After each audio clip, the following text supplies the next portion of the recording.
G'day, it's Rob here again. Now, viewers of my channel will know that I'm a huge fan of collets.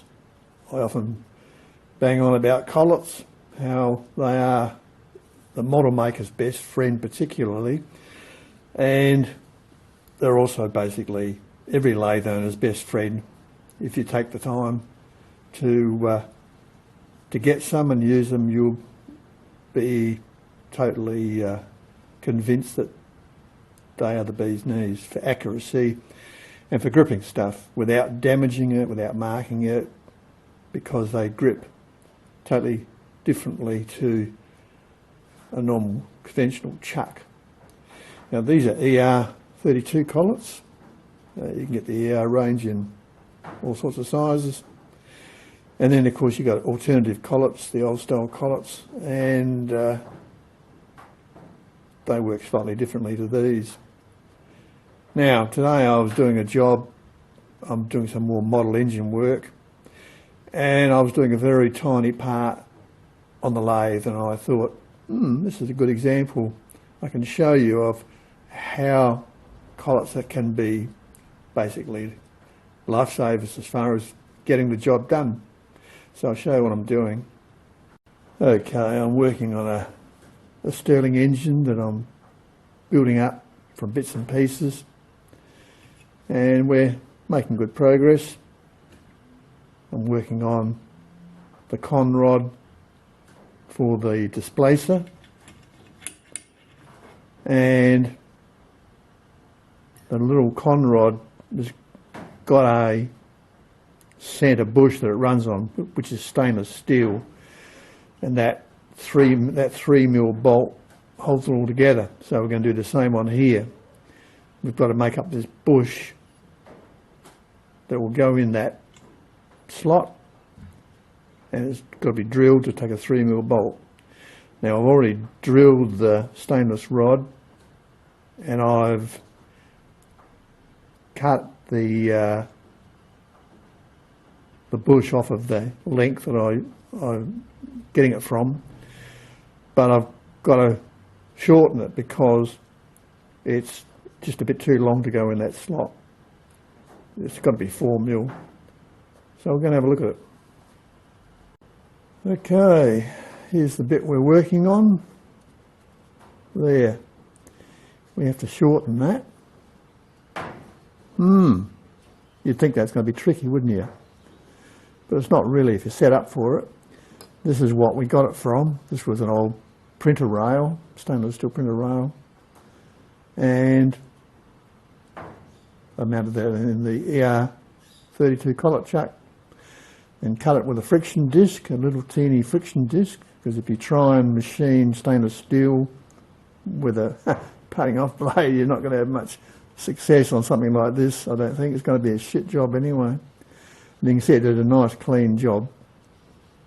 So,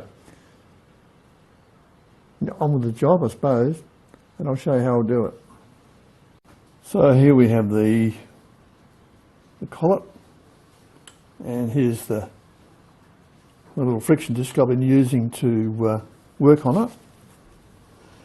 And we have to put this tiny little bush in that collet chuck.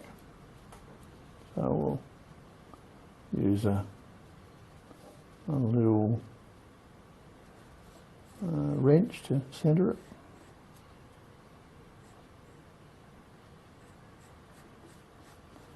Now we've only got to take up a tiny little bit, and that's whisker. Now as you can see, there's no way you would grip that in a conventional chuck. Even a very small chuck, say like on my Sherline, it would grip it, but then you've got to be able to be set up for grinding. You're not going to be machining that with a normal tool because it's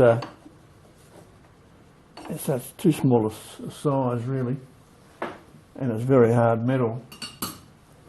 So all good.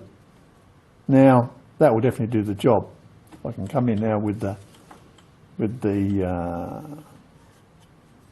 the friction disc and just skim a bit off and do a nice clean job. Now anybody that knows anything about collets will know that technically what I'm doing here is incorrect. That is not the way ER collets are designed to be used. So what's the issue? Well, just so you're aware of it and the technical Nazis don't jump on my back, ER collets compress the full length of the collet. Other collets like 5C do not do that. W20, same thing. They do not, only compress on the last bit. And that's why they basically have to be used very close to the nominal size. They've got very poor compression range, whereas an ER set has got a much, much greater compression range. Means you need less collets to do the same sort of work, same range of work. Now what happens, if you put in a short little job like that, it means that the collet is only going to compress accurately on this last part, and it means that basically your job can a bit, the way this will compress.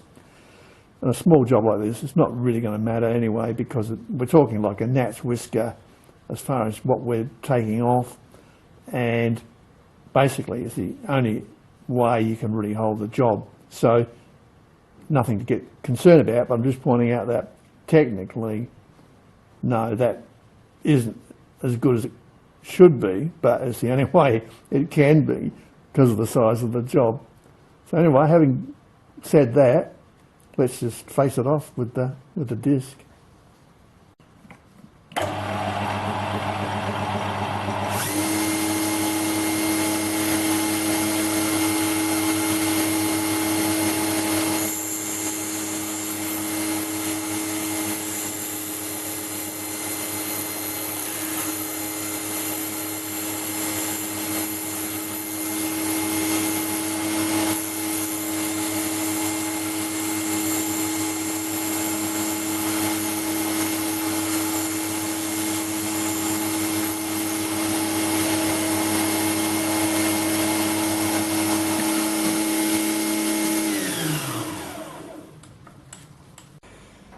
Well, here we are. You can see the sort of size we're dealing with, 3.46.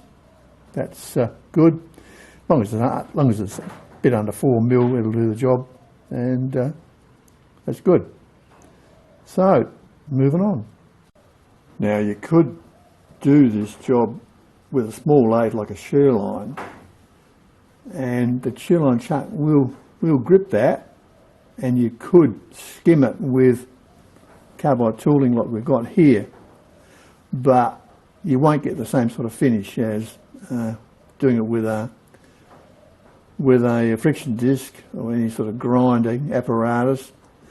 That's okay if you've got one that will fit the shear line, and I could make one up, I suppose, but I'm just pointing out that, yeah, collets are really the way to go. You also are gripping a tube, a cylinder, remember, so a collet is gripping it the whole way around, whereas with this you're only gripping it in 3 points, so you could quite easily deform that, and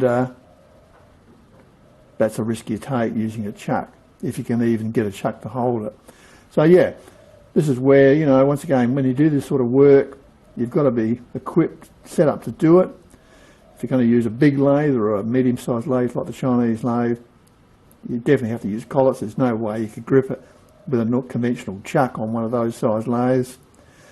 And if you've got a small lathe like this, well then you're going to have finish problems unless you do it with friction discs of some sort.